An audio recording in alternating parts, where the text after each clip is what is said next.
Olsen had a really good first two series last week, like 40 yards on 7 carries, and then you guys only gave it to him 3 more times. Why was that? I think that we're looking to try to find a hotter hand. We weren't getting the explosive runs we want, and Q made a couple mistakes in protections that worried me a little bit, so I made some decisions to go a different direction. What were your conversations with him like after that fourth and short? Towards the end of the early in the fourth quarter, it looked like he was pretty. Oh, he was animated. He's a young man. He gets a little spirited, as do I. So we were fine. We had a good conversation yesterday. We're all good. No problem. He's a good kid. What about just in general, though, as far as him not playing as much as probably he wanted in the second half? I think kids, as we do at any position, we earn that the chance to go out and play. And if you make mistakes, you lose that right to go out there on the field. And then after making a few mistakes, we decided to go a little bit different direction. So he understands that. Does it worry or concern you at all that 8 games through the season you're still sort of trying to find that running back that can give you everything?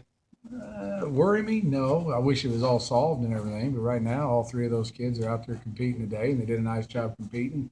We'll see how it plays out as the week goes on, who's going to get on the field and get all those carries. In general, was James the best of the three in pass protection? Seemed like it to me as the game went on. He didn't make the mistakes. Speaking of spirited people, Pat was a little spirited before near the end of the first half with the clock management situation. Oh, yeah, we were all a little spirited then. Yeah. What was his message to you there? Well, let's be on the same page and make the timeouts and get the communication right and clean it up. We all learn. Is the staff still in the process of learning one another and that sort of thing? I don't feel like that. I think we're all on the same page and we get along really good. In general, during the game, what sort of input does Pat give you in terms of play calling? Oh, Jim, they're doing this. He sees the defense, sees the big picture. I think it's always good the head coaches look at it from a little different dimension. They're up a little bit higher looking down on it. And him being a defensive guy, he gives good input as what they're doing structurally in the back half. Help me out with some play calls. What about as far as how he wants to play, whether that's aggressively, trying to use some clock? We're always talking about that. Mm-hmm. Always doing that. We're always trying to run the clock. That's who we are. We like that part of the game. That's not an issue.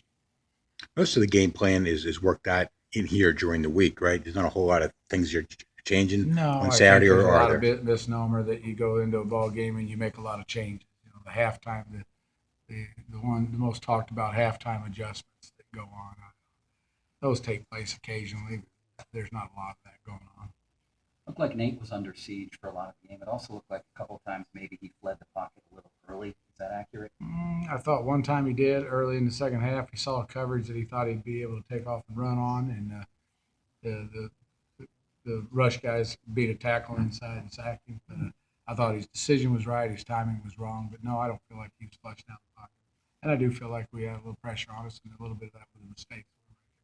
How about this week, Coach? How much of a challenge, how big of a challenge is this? Well, anytime you play Notre Dame, you're playing a super talented bunch of kids that play football and are used to winning. So that's always a challenge to us. To rebound from a tough loss and get back out there and get ready to play again is always going to be a challenge. So but we're ready to go. We had good practice today. We'll see what happens as the week goes on. Jim, they've given up some rushing yards, but what stands out to you about Notre Dame's defense? Athleticism. It's a typical Notre Dame team. They've got athletes all over the field, all levels of defense. You got playmakers in the front that can really disrupt your game plan if you allow them to do it, and you got to watch and be careful. You don't allow their best players to beat you. Do you trust Quadre at this point? Sure, I do. I do. In pass protection? Sure, I do. Kids make mistakes. You move on. You learn from them, move on. We don't have the luxury of can a kid never seeing him again. I don't believe anybody in college football nor pro football has that luxury. You make mistakes. You make changes during the game, and after the ball game, you make the corrections and you move on. New slate, clean slate. So clean slate. And sure. Obviously, you watch how he works in practice. Sure. How much leeway does he get in the game then? Suppose he makes an early mistake in protection. Well, suppose any running back, well, not just you. We make mistakes in protection. We're all damaged by that, and we'll definitely make a move. That's pretty common. We've always done that. I feel like after going back into the tape, you're satisfied with the run-pass balance? No, I don't think you want to throw it as much as we had to throw it towards the end, but I think the numbers get skewed when you get behind and you have to get in that 2-minute mode. Our inability to be explosive in the run game, to make the big plays and the big chunks is what killed us. I think we ran the ball maybe as efficient as we ran all season, 4 or 5 yards. That's what we were getting. But it's difficult to do that and sustain a drive for 15 plays and score points. I believe The first drive was, I don't know how long, 7 or 8 minutes. You have to help me with that one. A lot of plays, and we still kicked a 40-yard field goal. So that inability to eat up the chunks of plays is what we've got to continue to work on. The explosiveness of our run game. You'd like to get it down, the ball downfield a little bit with the passing game. Certainly, we'd like to do that. There's no question that's everybody. The receivers have got to win. The quarterback's got to throw it, and the line's got to protect. Everybody wants to push the ball down the field, but it takes time for people to run down the field. And there's a lot to that. I wish it was as easy as just say, let's just throw it down the field. It's not that simple. And sooner or later, you got to generate points. You got to generate big plays and score points. And our inability to do that on Thursday night. Jim, it seems like whether I talk to former players, current players, coaches, whoever, that there's a Notre Dame's a special game. Like it's special to beat them, to compete against them. Why, and it always has been. Why do you suppose that is? No, I don't know the answer to that. At my Purdue years, it was always Notre Dame week was a big week. I think because of their history and their folklore follows that program around, and they do a good job. And above all else, this particular year, they got a heck of a good football team. It's probably top 10, and they've won a lot of football games, and they're playing very good. They're the next guy on our schedule. So let's get excited about playing them and go try to win a ball game. With the downfield passing game, specifically with Tyler, how do you sort of balance, his ability to go down and make big plays down the field with the sort of desire that it seems like you have to get him as many touches as possible? No, I don't think there's any balance needed there. A lot of teams are double covering him and protection in the routes right now. So when the receivers are getting double covered, if you throw it downfield to him, then that'd be why you're throwing to a guy that's double covered. It's one of those things. Someone else might have to step up and make a play down the field. Jim, is there also a rub there where you want to possess the ball, and maybe that means shorter passes and not taking as many shots down? No, I don't feel that during a ball game. I'm just trying to call the play based on the game plan we got set, and if we can generate enough explosive plays within that game plan, we'll score enough points to win. We've been able to do that 6 times. The games we haven't, we've not been able to get that run game explosive, and that's been our Achilles heel in the 2 losses. And the turnover hurt us. Because of our inability to be explosive and to score points, any margin of errors are very, very minute. And when you turn the ball over and give our defense a short field, that's not a good thing for a team like us. In terms of that play calling, how much do you guys script heading into a game? We script the opening plays. That's just like the first series. Mm-hmm. How much freedom does Nate have at the line? Granted that he's inexperienced, but does he have a lot of freedom to change his There's play? plays that we'll go in with plays, run this or that. There's probably 10 of those we'll go into a game with.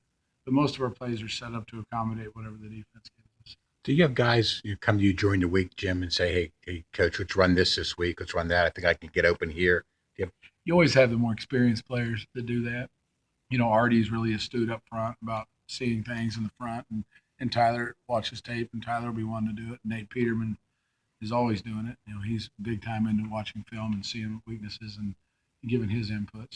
Certainly. You'd like to have a team full of those guys. That'd be fun. So you listen to those guys? Oh, you're damn right I listen to players, because this game is and always will be about them. Sure I will. So just to clarify that with Nate at the line of scrimmage, he'll often go up there with, if you get this look, go with the play we called. If you get something different, change the play. To a specific play? To a specific play. Menu. Okay. To a specific play. Yeah.